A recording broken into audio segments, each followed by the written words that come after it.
So what did you think about, we brought the audience to you. What did you think what the audience had to say about your film? Absolutely phenomenal. I'm so grateful for that feedback, and thank you all for that offering. It gave me so much insight into how people are seeing it, because it's one of these things as an artist that whether you love or hate the work, I think it's always super important to get it out into the world to see how it's being received.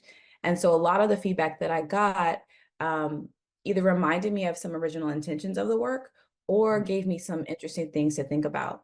And this was one of the things I was a little fearful of with film, because you were, as you mentioned at the beginning, it's the permanence of it.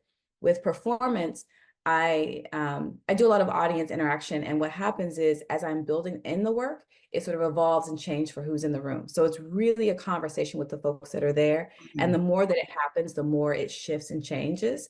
So Yeah, even though I perform this work like maybe 17 times live, it's different every time because I want it to be in conversation real time. So for the film, um, what the feedback did, it was it gave me some additional things to keep thinking about for this work. yeah, It gave me new questions.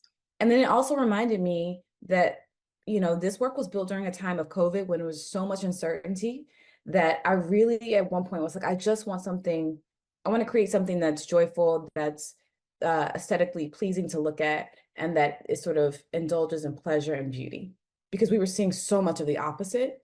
And so one of the feedback that I got, I was like, they sort of hinted to that. I was like, oh, that's right. So it's one of those inspirations or intentions for the work that kind of gets lost along the way. And so the feedback also helped remind me of some of the original goals and intentions of the work.